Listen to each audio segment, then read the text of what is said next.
You're listening to The Briefing, first broadcast on the 14th of May 2026 on Monocle Radio.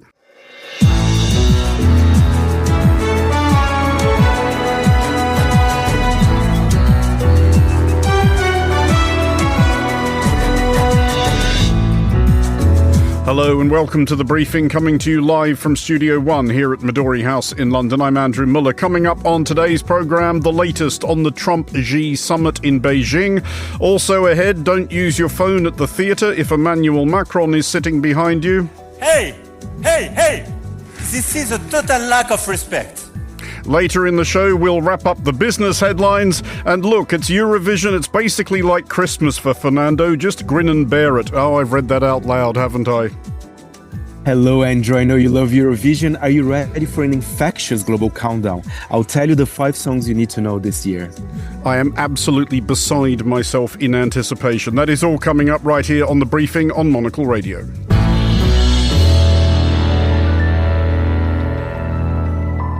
And welcome to today's edition of The Briefing with me, Andrew Muller. US President Donald Trump has begun the official portion of his 2-day visit to Beijing, including a 2-hour meeting with Chinese President Xi Jinping. Trump described these talks as great, though he says this about many things. Inevitable topics of conversation were Iran, Taiwan, and the still simmering US-China trade war. A subsequent Chinese Foreign Ministry statement identified Taiwan as the most important issue and grimly warned that if not handled to Beijing's satisfaction, it could cause, quote, clashes and even conflicts.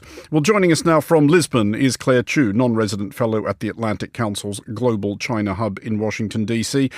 Claire, do we actually know much of what substantive talks occurred today? Yeah, so far, a lot of what we've heard, at least publicly from both sides, has been broad strokes, right? So nothing that has really surprised us so far. We know that Beijing does have asymmetric influence and leverage over several key issues, but so far the talks appear to have been friendly, with a focus on working together, finding common ground, and also managing the competition for stability going forward.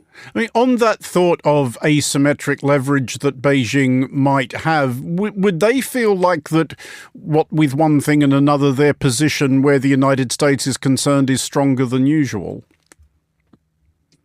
I think Beijing likely believes it does have a negotiating advantage and assesses that various political and industrial constraints facing the U.S., exacerbated by the current conflict in Iran, will present an opportunity to appeal to Trump. But at the same time, both Xi and Trump are going into this wanting to project confidence and control, particularly on economic issues. So they want to reassure businesses and voters that the trade disputes and retaliatory measures of the past decade are, at least for now, behind us, so that there is space to, again, find common ground. And so there is a shared interest, I think, on both sides, especially as it is midterm year in the United States, to sort of signal goodwill and stability by signing agreements that, at the very least, indicate that sort of willing to compromise on key issues. And at the same time, a lot of these topics both sides have already agreed on behind the scenes, I imagine. So it is not likely we'll see public disagreement on the world stage. Any sort of fine details will be hashed out either before or after the summit itself. I mean, for all that, though, do we know how far apart they actually are on trade? Because at the risk of tempting fate, probably the Strait of Hormuz is not going to be reopened and Taiwan is not going to be resolved in the next 24 hours. But the trade disputes might be? I think both sides will at the very least continue trading in critical minerals and rare earths. They will likely extend the trade deal that Xi and Trump agreed to last November in Busan, suspending certain export controls on both sides, retaliatory measures imposed by the Chinese. So I don't expect to see significant differences going forward. A lot of these agreements will really just bring us back to baseline. But again, this is a meeting where optics matter quite a lot.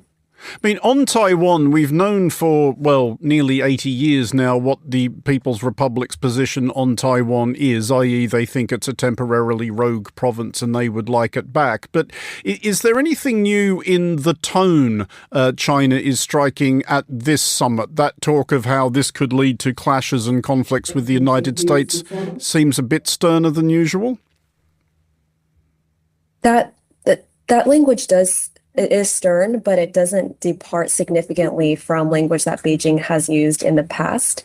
Again, China will likely see concessions on U.S. arms sales. China will also likely ask for changes to the language that Washington uses to characterize its relationship with Taipei, which they have been pushing for a long time. And both of these things will carry significant symbolic value for Beijing. But I do think it's important to emphasize that even if there are any suspensions, reductions in arms sales that Trump agrees to, even if there are minor language concessions that come out of this, that would not necessarily portend any fundamental change in the United States defense commitment to Taiwan. I mean, it is being widely reported that President Trump is seeking China's assistance with getting the Strait of Hormuz reopened. And obviously that is in the interests of China, certainly the rest of Asia, which is very reliant on energy exports via the Strait of Hormuz. But would there be part of China's thinking, not that they would say this out loud, that isn't entirely unhappy about a situation which makes the United States look somewhat impotent? I think that is true to an extent, right? China is absolutely leveraging this moment to showcase its potential and its abilities as an alternative world leader. We've seen that China has strategic oil reserves that it has offered to certain diplomatic partners or potential diplomatic partners like Vietnam and the Philippines. So there is diplomatic, I think, value in the situation at hand. But at the same time, China itself is sort of straddling the situation, right? China has a working relationship with Iran, also with many Gulf nations. And so it's not too keen to become more involved than necessary and is maintaining sort of a tactical distance by design in order to maintain that range of working relationships. So China has, again, made some diplomatic overtures and engaged with third countries like Pakistan on potential peace language, but none of it has really been actionable or operational. And China has also declined to confirm details of its role beyond these general peace statements, right? China has not affirmed its willingness to participate, for example, in international efforts to secure the strait or efforts to engage more directly with the Iranian government, at least in ways that could potentially open China up to greater criticism from the Gulf and from the West. So I do think that at the end of the summit, we will see the situation stand around the same, as it is right now. But again, optics do matter. So there will be continued language about seeking peace in the Middle East, working together, and wanting to make sure that global economies are not harmed by the situation. So really big emphasis again on the economy and on voters for both sides. Claire Chu of the Atlantic Council's Global China Hub joining us from Lisbon. Thank you. That was Claire Chu of the Atlantic Council's China Hub. Here is Hassan Anderson with the day's other headlines. Thanks, Andrew. Dozens of missiles and hundreds of drones have hit Kyiv overnight. Russians' latest attack on Ukraine has partially destroyed a large apartment building with 3 people dead and another 40 injured. The massive missile attack followed a day of relentless Russian drone strikes across the country. Honda has reported its first annual loss in nearly 70 years. The decline in profits is primarily due to US tariffs and significant costs associated with restructuring its electric vehicle business. The company recorded an operating loss of $2.6 billion for the fiscal year ending in March, a stark contrast to a profit of $7.5 billion the previous year. And BTS will perform at the 2026 FIFA World Cup final, becoming one of the headline acts for the tournament's first ever halftime performance. They will co-headline the show alongside Madonna and Shakira in New Jersey on July 19th. FIFA says the event has been designed to unite sports, music and culture on a global stage. Those are the day's headlines. Back to you, Andrew. Thank you, Hassan. Let's get the latest business news now with Bloomberg's Ewan Potts. Ewan, despite what I think we can refer to as everything, stock markets in the United States still doing well. Fresh record highs for NASDAQ. To what do we attribute this optimism?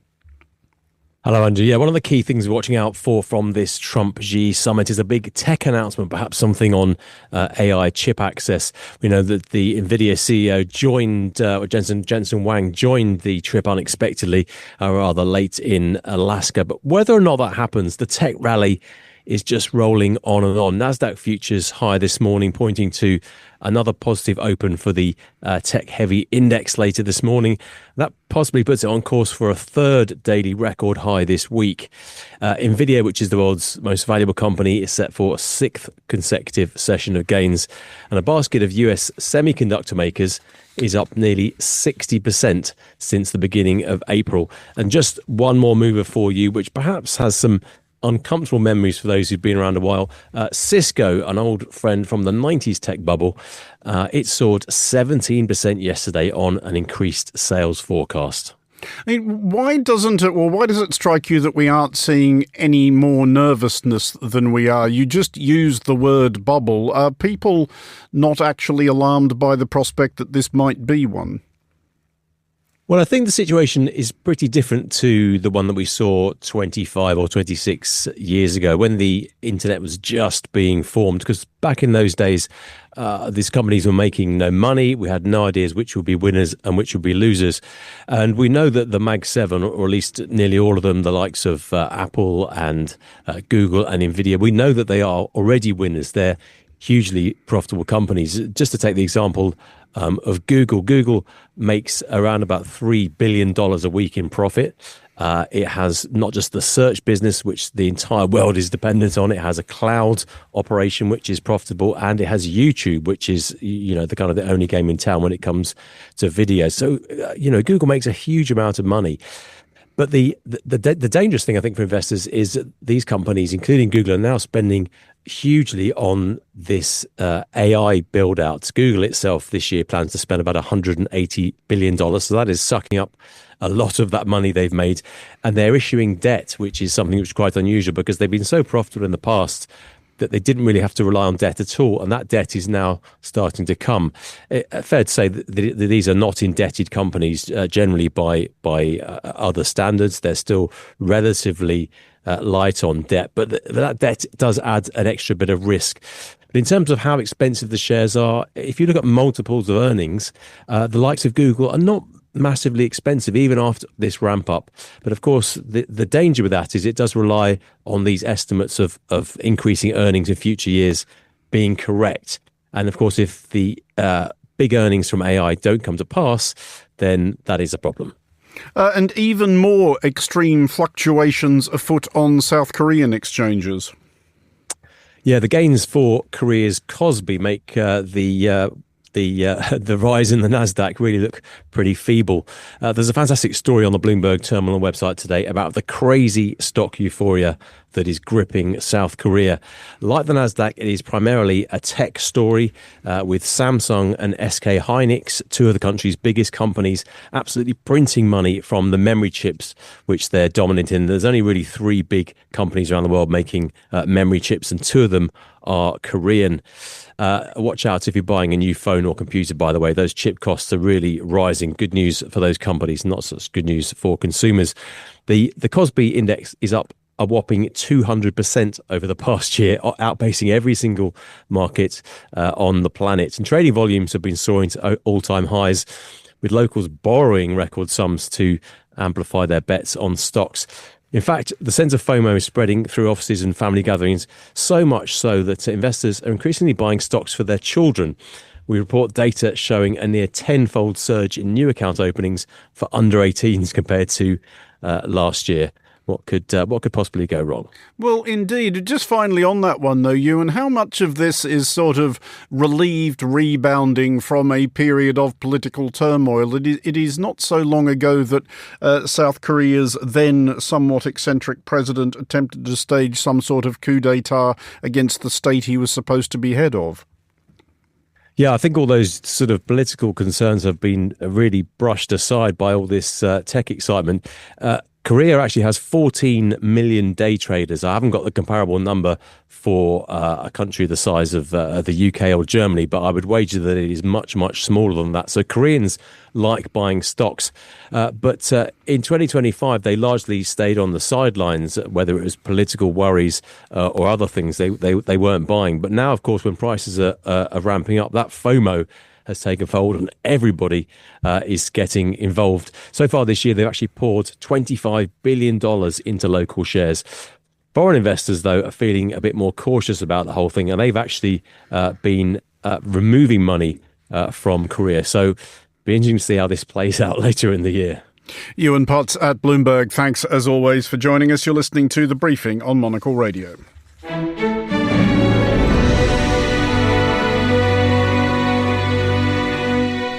You're back with The Briefing on Monocle Radio. Now, if you were paying any attention to French President Emmanuel Macron's tour of Africa this week, you may have seen this clip online. I will make order. Excuse me, everybody. Hey. I'm sorry, guys. But it's impossible to speak about culture, to have people like that super inspired coming here, making a speech with such a noise. So this is a total lack of respect.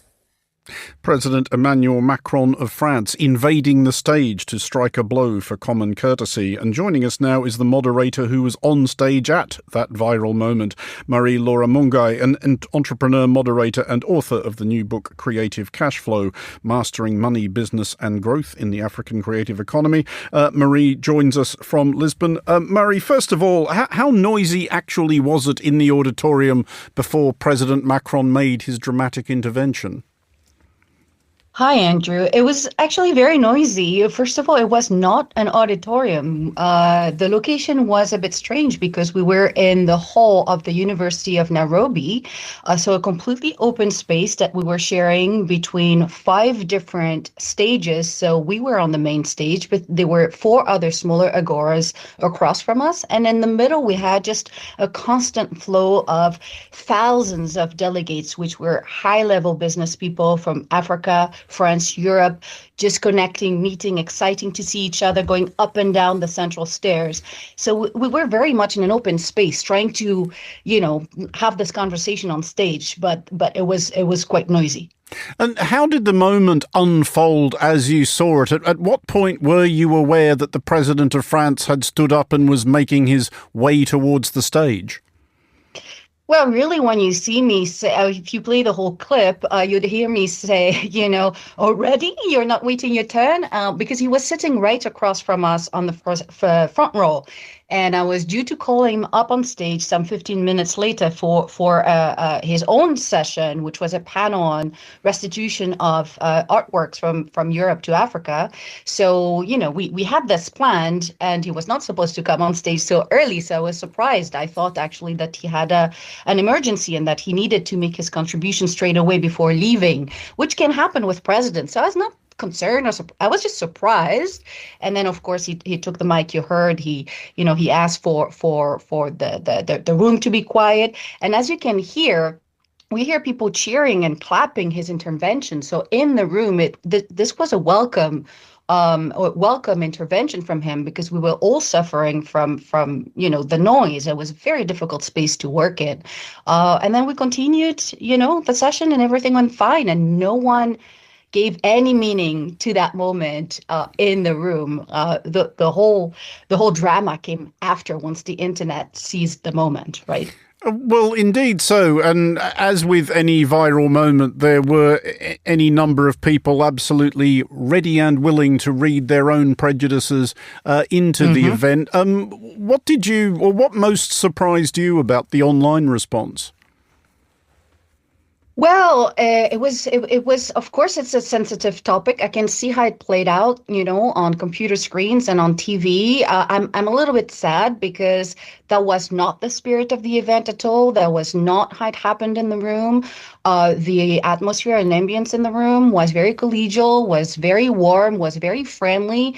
Some people think that President Macron scolded young Kenyans or Kenyans. That was not the case at all. He was speaking to, again, a very, high level audience of business people who were also bothered by the noise. I mean, we were all kind of on the same side. And I must say, I don't think the audience was being disrespectful. It was just the logistics and acoustics of the space that made it hard. So it was, that the meaning that was then given to the event was not what it was in the room. But of course, as a president, I think that he's in a very difficult situation. And I say he read the room, but he didn't read the internet or the wider audience, right? Did you have a chance to speak to President Macron afterwards? Well, I spoke to him a lot, but not about that topic because once again, for us, nothing of, any substance had happened in that moment. It was really a non-event for us on that. So we talked about restitution and the real topics of the day, but nobody throughout the day talked about it. We talked about how the room was not the best choice of venue for the event, but nobody mentioned that specific moment. I mean, just finally, do you think President Macron, who obviously, like you and like myself, attends a lot of conferences at which there are moderated events on stage, had just kind of snapped, had become overwhelmed by the amount of background noise that now goes on at these things with people talking to each other, fidgeting with their phones, etc.? Is it possible that he has struck something of a blow for common courtesy?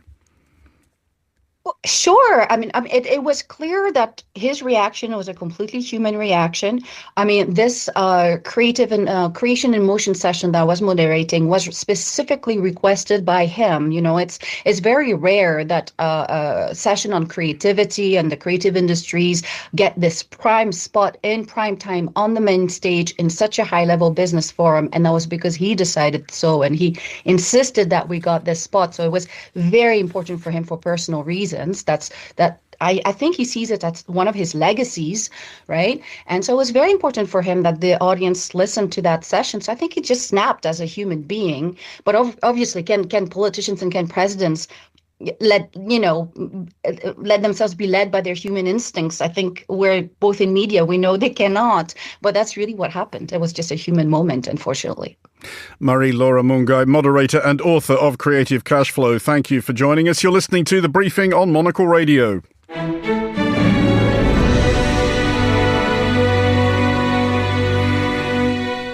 This is The Briefing with me, Andrew Muller, and finally on today's show, it's time for the Global Countdown, too late for me, but save yourselves, etc. Joining us from the Eurovision host city, Vienna, is Monocle's Eurovision desk chief, Fernando Augusto Pacheco. Let's see if we can guess what this week's theme is. Fernando. It's a big surprise, Andrew. It is actually Eurovision. Well, to be honest, last week was also Eurovision. I looked at my... Have we not suffered enough, Fernando? Well, maybe next week will be more Eurovision. Who knows? But last week, I looked at the 5 favorite tracks to win the contest this year. And today, something slightly different. It's the 5 songs that I think you need to know as a human being, I mean, just to back up there, Fernando, when you say you need to know, do you mean me personally, or are you sort of addressing our listeners as a generality? Well, you and our listeners, okay. Everyone in the world. Sorry, I hope I made it clear. Everyone needs to know this. Do we though? So these are basically your 5 favorite tracks. Is that a fair assessment? I think they have a story to tell. I think they have something different about them. So did the Big Bad Wolf. So these are distinctive and different. Well, I mean, I suppose we should... Are they ranked in any particular order? Are they in order of Fernando's favoritism, or alphabetical, or just how they came out of the hat? What are we doing here? Maybe they are in order of how interesting they are, and maybe a little bit the background story. Okay. Shall we start with number 5? Sure. Yeah. It's the UK. But Andrew, before I introduce the track, it's interesting because it does have actually a German title. And the artist has a really interesting Sorry, name. Fernando, we fought 2 world wars to have the UK's Eurovision track have a German title. What are we doing? And can you imagine if the UK actually wins with this track? That would be a fun story. But let's start to number 5. We'll play a clip of Look Mum, No Computer with 1, 2, 3. If only there was a language that I could count in that would make me feel better. Oh yeah, oh yeah. 1, 2, 3, darling, I need something tonight. 1, 2, 3, with a slice of pepperoni. I bet you can own me, that'll be a pony. 1, 2, 3, I'm coming back to life. 1, 2, 3, got me feeling okay. 1, 2, 3, goodbye. What would the Buggles have sounded like if Jim Steinman had produced them is a question literally nobody has ever asked. Listen, what a brilliant track. And you know what I like about Look Mum, No Computer, Andrew, is that he absolutely loves electronic music. He is a lover of vintage it's clever. synthesizers. It's cleverly ironic, is what you're telling us. Yeah, but is it? I mean, I wonder, because he even has a permanent exhibition in Ramsgate in Kent, which you can go, and then he's got all types of vintage electronica there, all those wonderful synthesizers, and one of his instruments is made of Furby toys. Do you know Furby, that little kind of? I mean, I'm dimly aware of it as a phenomenon, Fernando. Yes. I used to have a Furby as a kid, so I'm glad the Furbies are making a comeback on Eurovision stage. So, so just to be clear, his exhibition is in Ramsgate. Yes, and I did not have the time yet to go, but after Eurovision is done, I'll definitely go for the first time in my life to Ramsgate. I've never been to Ramsgate, Fernando, and the odds have not just then decreased. In number 4, what do we have? Number 4, I say it's interesting. I mean, but we've seen this before, but it's been a while since we've seen that. It's a slice of nostalgia from Italy. Let's have a listen to Sal Da Vinci with Per Sempre Sì. Si accenderà la musica e qui ti aspetterò, il più grande giorno ti regalerò. Saremo io e te per sempre, legati per la vita, che senza te non vale niente, non ha senso vivere con la mano sul petto. Fernando, you're using the word interesting a lot. Yeah, but I think the song, I don't think it warms my heart. Basically, he's from Naples. You can imagine the song being played in a Neapolitan wedding.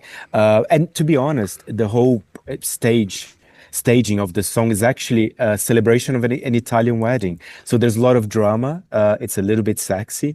And it's a little bit retro in a good way, And do you know that he was born actually in New York because his father was a singer and he was touring, and then in the middle of the tour. So his father was a singer, but he decided not to follow the family trade. Is that what you're telling us? Well, he does. I mean, he's on the Eurovision stage, a top 10 favorite to win the trophy tonight. Well, not tonight, on Saturday. At number 3, Fernando. Number 3, we can always count on Cyprus for some hip-shaking fun. Let's have a listen to Antigone with Yala.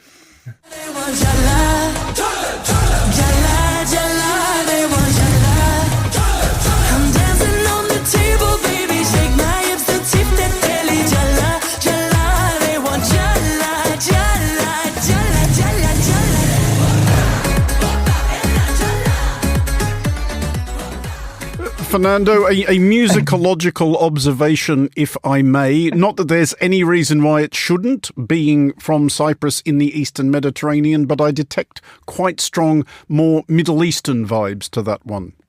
Absolutely. Just to be clear, that's not me saying I liked it. I thought it was dreadful, but I am saying there are quite strong Middle Eastern vibes. Yes, but Antigone, she is part of this mix. She was actually born in London. She has kind of Greek Cypriot origins from her family. And I think some of our British listeners might recognize her as well for being a contestant on the reality show Love Island. She did not find love in that island, but maybe she's finding love here in Vienna at the Eurovision stage. And, I'm not joking, actually, Andrew. Sometimes I do want a song on Eurovision that you need to just shake your hips. There's nothing behind. It's just about hip shaking. And I think that's a beautiful thing. Okay. Does she have actually any chance of winning this or not? Well, I think he'll be unlikely, if I'm being polite, but I think he will do well. He might end up at the top 15 at least. Okay, well, I know at number 2, Fernando, because I do have the running order in front of me, we're professional like that, is the entry from one of my favourite places to have reported from in Europe. Big hello to all our listeners in Lithuania. Well, and big hello to Lithuanian listeners. I admire your country musically because all your Eurovision entries I didn't say anything about the music, Fernando. I said I enjoyed it as a place to report from. Great architecture, terrific food, terribly friendly people. But let's reserve judgment re their contributions to popular song. They're forward-thinking musically, okay? Let's have a listen and I'll tell you why. This is Lion Seca with Solo Quiero Más.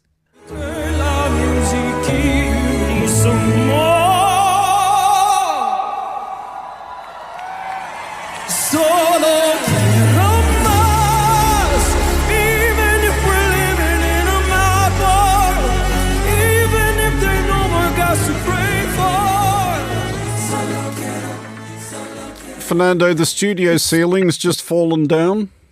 It's powerful stuff, don't you think, Andrew? And it's interesting because, he's dressed with some kind of silver glitter painting and doing a lot of dramatic faces during the performance of the song. I don't know, it feels art to me. I mean, and I was reading that he does like visual poetry, this intersection between visual poetry, dance, art, music. You can see that on stage. I know you have probably a smirk on your face right now, but it's true. Yeah, I wish him all the very best with it, Fernando. At number 1, which means this is the number 1 song that you, our Eurovision desk chief, Fernando Augusto Pacheco, think we should be paying more attention to, is... Not gonna lie, I do like a little bit of a controversy, a positive one. From Romania, they are back in the competition. We have Alexandra Captanescu with the song. Some people were shocked by the title, but let's have a listen. Choke Me. You ever betray me? You are here to obey me, are you not?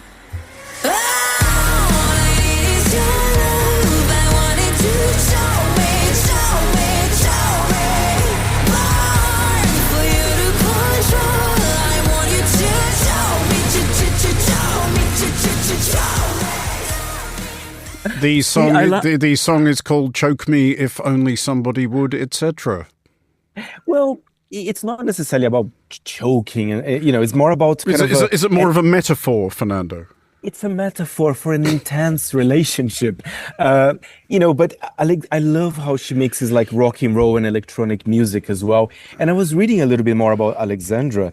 She actually plans to be a medical physicist. So it's either this or medical physicist. So it's interesting where her career is heading after that. Yes, well, either pop music's loss is going to be medical physics gain or potentially the other way around. Fernando, just before we let you go, you are actually in the Eurovision city of Vienna. How are 48 hours or so out the vibes? It's all very exciting, actually. I'm here actually in the press area. So maybe you can hear a little bit of noise in the background. I'm looking forward for the second semi-final tonight. A lot of interesting countries will be there, like Denmark, Romania. I mean, let's see if Romania actually is going through or not. So yeah, I'm very excited. And Vienna is a lovely city, as you know, Andrew. It is indeed that. Enjoy the rest of your time there. Monocle Radio's Eurovision desk chief, Fernando Augusto Pacheco. That is all for this edition of The Briefing. It was produced by Chris Chermak. Our researcher was Josefina Astrid-Nagler-Gomez, and our studio manager was Christy O'Grady, with editing assistance from Lily Austin. The Briefing returns tomorrow at the same time, midday London. I'm Andrew Muller. I'll be back with the Daily at 1800 London. Thanks for listening.